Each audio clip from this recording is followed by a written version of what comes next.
ज्ञान नहीं था। वो के बोल रहे हैं, और कौन ब्रह्म होता है, कौन परब्रह्म है, कौन पूर्ण ब्रह्म है, तो सभी अल्पज्ञ थे।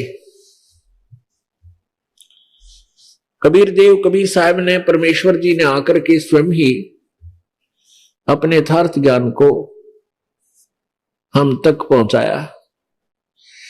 अब इस तत्व ज्ञान को, क्योंकि सुबह आपको बताया था कि काल भगवान को, जो 21 ब्रह्मांड का स्वामी है, ब्रह्मा विष्णु महेश के पिताजी हैं, इसको श्राप लगा हुआ है 1 लाख मानव शरीरधारी प्राणियों के शरीर का नियत आहार करने का। इस शरीर को तो हम फूंक देते हैं यहीं पर, या दफना देते हैं, गाड़ देते हैं, जैसे भी इसको 4 दाग के दौरान तहत समाप्त कर देते हैं। अब ये मन में शंका आएगी कि फिर खाता क्या है वो शरीर, तो हम यही समाप्त कर देते हैं, छोड़ जाता प्राणी। इस शरीर के अंदर एक और ऐसा ही एज इट इज शरीर है, ओरिजिनल, यानी सूक्ष्म शरीर बोलते हैं।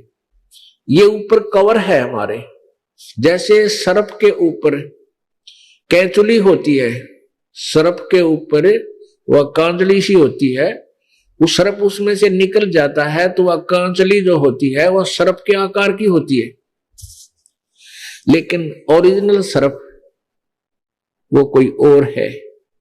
ऐसे ही हमारे अंदर जो ओरिजिनल हमारा शरीर है, ओरिजिनल तो नहीं कह सकते, इससे जिसके ऊपर ये चढ़ा हुआ है कवर, ये जो माता पिता से हमें मिलता है, ये स्थूल शरीर कहलाता है। इसके नीचे एक सूक्ष्म शरीर है, तो उसमें ये जीव है, और भी सूक्ष्म कारण, महाकारण, कैवल्य, कई शरीर इसके ऊपर चढ़ा रखे हैं पर आवरण, लेकिन इसके तुरंत बाद सूक्ष्म शरीर है, और उस सूक्ष्म शरीर का आकार मनुष्य सदृश ही है, मनुष्य जैसा ही एज इट इज रहता है। जब तक ये प्राणी दूसरे जीव के, दूसरे प्राणियों के शरीर में नहीं जाता, तब तक इसका शरीर एज इट इज मनुष्य जैसा ही रहता है।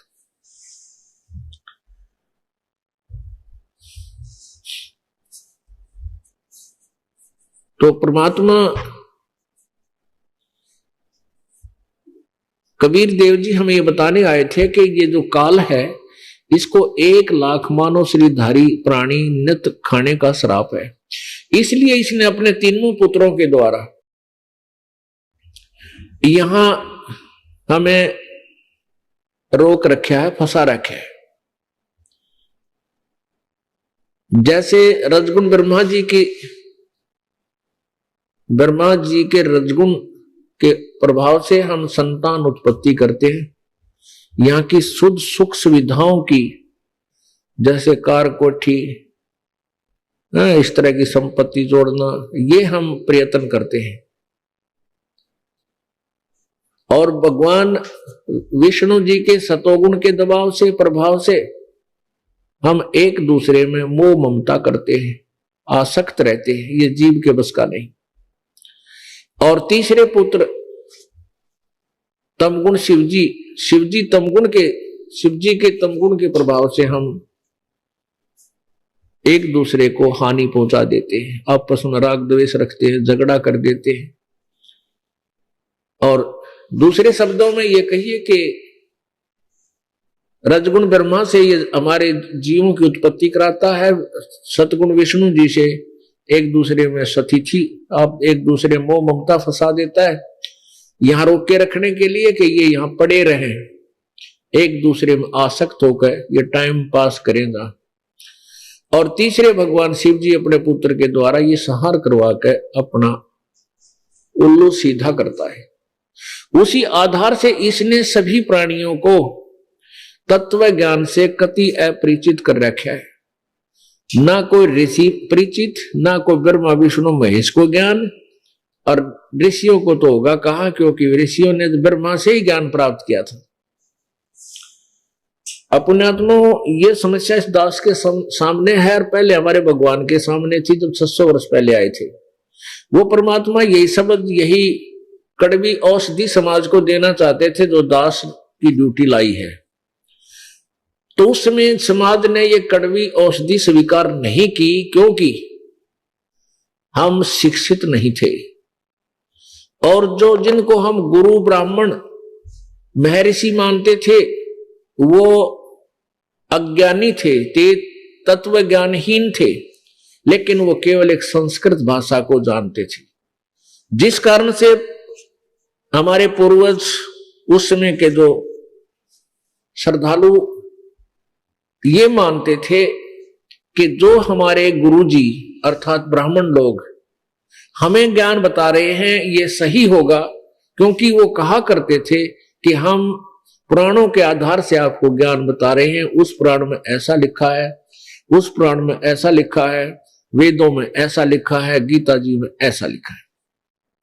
और परमेश्वर कबीर जी जो ज्ञान बताते थे वो उन दंत कथाओं, उन ऋषियों महर्षियों के ज्ञान के विपरीत था। तो इस कारण से उन नकली ऋषियों गुरुओं का दाव लग गया, क्योंकि जनता को एक ही पॉइंट से वर्णित करते थे कि कबीर जी अशिक्षित है और ये वेदों के बारे में नहीं जानता, ना गीता ना पुराणों के, क्योंकि संस्कृत में लिखे हुए ये अशिक्षित है। इसलिए ये झूठ बोल रहा है कि ब्रह्मा विष्णु महेश को भी ज्ञान नहीं और ये जन्म मृत्यु में है, इनकी जन्म मृत्यु होती है, और ना ही इन ऋषियों को कोई ज्ञान है। परमात्मा कहते थे मेरे साथ दो भाई मैंने सब जग भूला पाया, मेरे साथ दो भाई मैंने सब जग भूला पाया। इसी भूल में ब्रह्मा भूला जिसने वेद सरसाया, और वेद पढ़ के पंडित भूला मर्म भेद नहीं पाया, इन्होंने वेदों का भेद नहीं पाया। इसी भूल में विष्णु भूला जिन वैष्णव पंथ चलाया, और तीर्थ व्रत का बांध महात्म बहुविध जीव फंसाया। इसी भूल में शंकर भूला जिन एक भिक्षुक पंथ चलाया, सिर पर जटा हाथ में खप्पर और घर घर अलख जगाया। मेरे साथ दो भाई मैंने सब जग भूला पाया।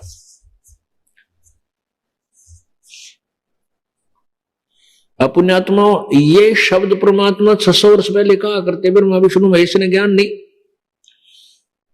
तो ये एक कड़वी औषधि कुलीन थी समाज के लिए, और समाज बालक था, इसको खा नहीं सका, ईब खवाई जा रही है। अब ये समाज इसको कुलीन को स्वीकार कर रहा है, क्योंकि ये बुद्धिमान हो गया, बुद्धिमान मीन शिक्षित हो गया। और अब ये ग्रंथ हमारे पास हैं, जिन सदग्रंथों को हम ऑथेंटिक मानते थे, तो उन्हीं सदग्रंथों में आप देखिएगा कि ब्रह्मा भी भूला तत्व ज्ञान से अपरिचित, विष्णु भी भूला और शिव जी भी भूला, इनको भी ज्ञान नहीं। इनको परमात्मा ने ज्ञान देना चाहा था, परंतु काल प्रेशर में आकर इन्होंने परमात्मा की उस यथार्थ ज्ञान को, वाणी को स्वीकार नहीं किया। उसके विषय में परमेश्वर स्वयं कहते हैं, उसके विषय में परमेश्वर अपनी वाणी में कहते हैं, हम बैरागी ब्रह्मपद और सन्यासी महादेव ये सोहम मंत्र हमने दिया शिव जी को, यो करे हमारी सेव। कि हमने ब्रह्मा जी को भी, विष्णु जी को भी और शिव जी को भी कोई ज्ञान नहीं था। अब देखिएगा ये पवित्र श्रीमद् देवी भागवत जो निर्णय करेगी कि ब्रह्मा विष्णु महेश को भी कोई ज्ञान नहीं था, आध्यात्मिक ज्ञान नहीं था। देखिए श्रीमद् देवी भागवत गीता प्रेस गोरखपुर से प्रकाशित है। श्रीमद् देवी भागवत, संपादक हनुमान प्रसाद पोदार, चिमन लाल गोस्वामी। और ये कहां से प्रकाशित है? मुद्रक एवं प्रकाशक गीता प्रेस गोरखपुर, गोविंद भवन कार्यालय, कोलकाता का संस्थान। इसके 28 पृष्ठ का आपको दिखाते हैं, 28 और 29 पे। 28 पृष्ठ संक्षिप्त देवी भागवत, पहला स्कंद, यहां से पढ़ेंगे। नारद जी ने कहा, महाभाग व्यास जी, तुम इस विषय में जो पूछ रहे हो, ठीक यही प्रश्न मेरे पिताजी ने अर्थात ब्रह्मा जी ने भगवान श्री हरि से किया था। देवा अधिदेव भगवान जगत के स्वामी हैं लक्ष्मी जी, उनकी सेवा में उपस्थित रहती हैं। दिव्य कौस्तुमणि उनकी शोभा बढ़ाती है। वे शंख चक्र और गदा लिए रहते, पीतांबर धारण करते हैं, 4 भुजाएं हैं। वक्ष स्थल पर श्री वत्स का चिन्ह चमकता रहता है। वे चराचर जगत के आश्रयदाता है, जगत गुरु एवं देवताओं के भी देवता। ऐसे जगत प्रभु भगवान श्री हरि महान तप कर रहे थे, उनकी समाधि लगी थी। यह देखकर मेरे पिता ब्रह्मा जी को बड़ा आश्चर्य हुआ। उन्होंने उनसे जानने की इच्छा प्रकट की। ब्रह्मा जी ने पूछा, प्रभु आप देवताओं के अध्यक्ष, जगत के स्वामी, ये विष्णु जी को सब कुछ मान रहे, नारद और ब्रह्मा, भूत भविष्य एवं वर्तमान सभी जीवों के एकमात्र शासक हैं। भगवान फिर आप क्यों तपस्या कर रहे हैं और किस देवता की आराधना में ध्यान मगन है? मुझे असीम आश्चर्य ये हो रहा है कि आप देवेश्वर एवं सारे संसार के शासक होते हुए भी समाधि लाए बैठे हैं। अब ब्रह्मा जी के विनीत वचन सुनकर भगवान श्री हरि उनसे कहने लगे, ये पहला स्कंद है, उनसे कहने लगे, ब्राह्मण सावधान होकर सुनो, मैं अपने मन का विचार व्यक्त करता हूं। देवता दानव और मानव सब यही जानते हैं कि तुम सृष्टि करते हो, मैं पालन करता हूं और संकर संहार क्या करते, किंतु फिर भी वेद के पारगामी पुरुष अपनी युक्ति से सिद्ध करते हैं कि ये रचने पालने और संहार करने की योग्यता जो हमें मिली है, इसकी अधिष्ठात्री शक्ति देवी है।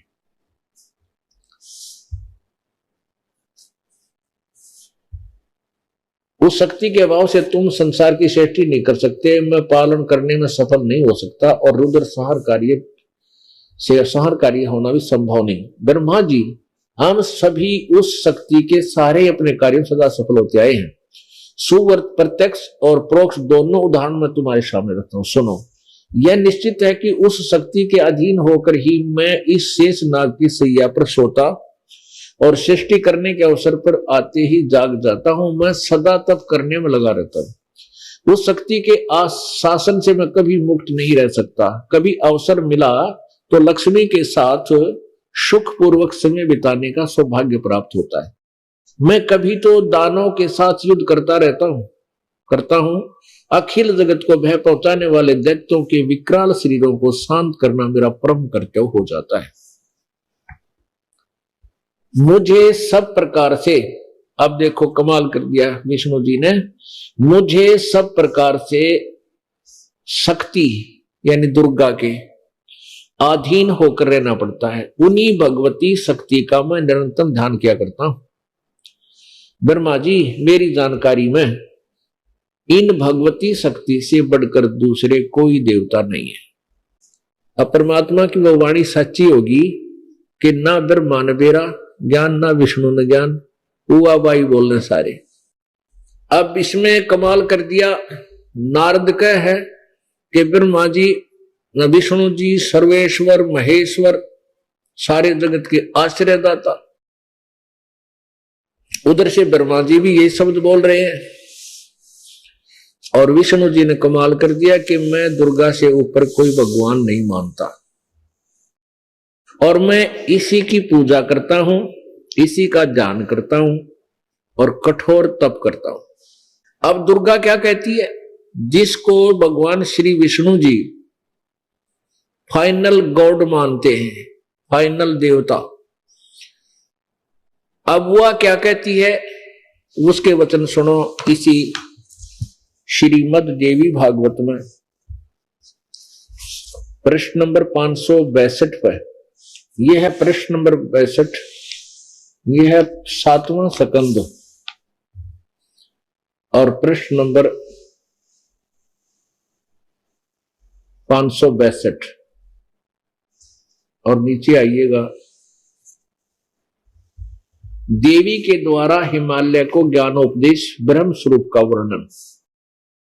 अब देवी बता रही है ब्रह्म काल के यानी ब्रह्म के विषय में श्री देवी जी कहने लगी, पर्वतराज इस प्रकार योग युक्त होकर मुझ ब्रह्म स्वरूपा देवी का ध्यान करे। जो पहले इसने कुछ अटकल ला रखी है, मेरी ऐसी पूजा करो, ऐसे करो, यह ध्यान आसन पर भली भांति बैठकर अतुकी भक्ति के साथ करना चाहिए। ये तो पीछे जो इसने अपनी बताई। अब कहती है कि उस ब्रह्म का क्या स्वरूप है, ये बतलाया जाता है। जो प्रकाश रूप सबके अत्यंत सती में स्थित गुह हृदय रूप गुहा में स्थित होने के कारण गुहाचर नाम से प्रसिद्ध और महान पद अर्थात परम प्राप्य है।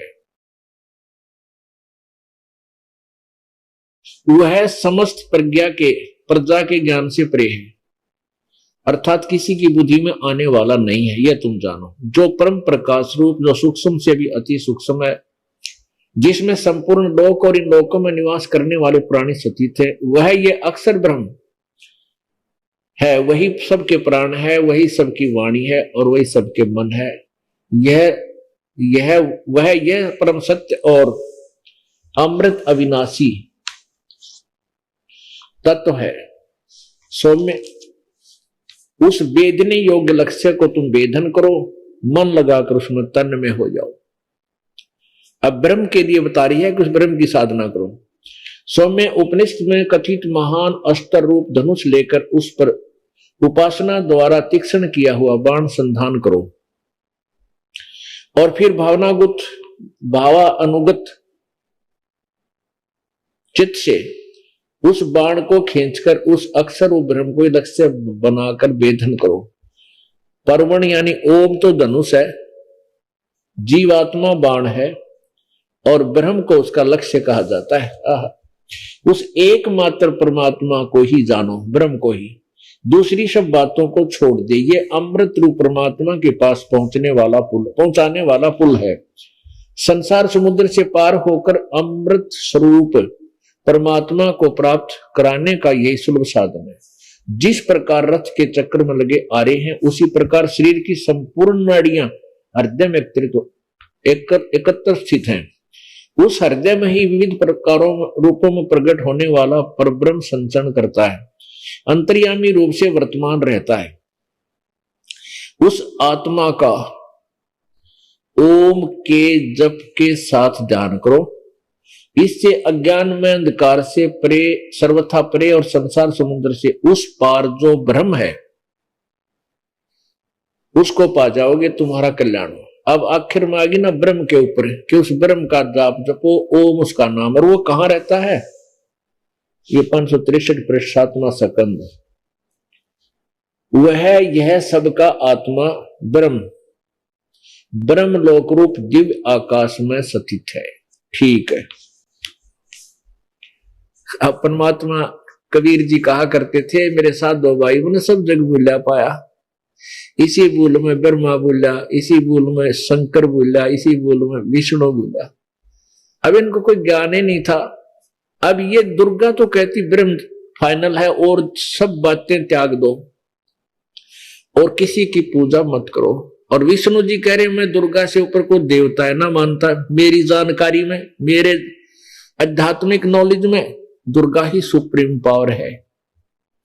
ये भगवान श्री विष्णु जी सतोगुण का कथन है। अब ब्रह्म क्या कहता है? गीता जी अध्याय नंबर 8 के श्लोक नंबर 13 में स्वयं कहता है कि मेरा एक ओम अक्षर है, मुझ ब्रह्म का। ओम इति एक अक्षरम ब्रह्म व्यवहारन माम अनुसमरण ये प्रयाति तजन देहम सयाति परमाम गतिम। मुझ ब्रह्म का केवल एक अक्षर ओम है। इसका अंतिम श्वास तक जो जाप करता हुआ मुझे प्राप्त होता है, मेरे वाली गति से को प्राप्त होता है। तो इससे भी सिद्ध हो गया। और गीता जी अध्याय नंबर 8 ये भी सिद्ध हो गया कि ब्रह्म ही गीता बोल रहा है और उसका ओम ही नाम है। और 8वें अध्याय के 16वें श्लोक में कहा कि ब्रह्म लोक पर्यंत सभी पुनर्वर्ती में। और यहां आपने अभी पढ़ा कि देवी बता रही है कि वो सबका आत्मा ब्रह्म लोक में रहता है। अब ब्रह्म लोक में उसको प्राप्त कर जाओगे ओम नाम के जाप से, तो ब्रह्म लोक तक सभी फिर जन्म मृत्यु में है, पूर्ण मोक्ष नहीं है। इसलिए गीता ज्ञानदाता ब्रह्म कहता है कि तू सर्व भाव से उस परमेश्वर की शरण में जा 18वें अध्याय के 62वें श्लोक गीता जी। उसकी कृपा से ही तो परम शांति और शाश्वत स्थान यानी सतनाम सनातन परम धाम को प्राप्त होगा, सतलोक चला जाएगा, फिर कभी जन्म मृत्यु नहीं होगी।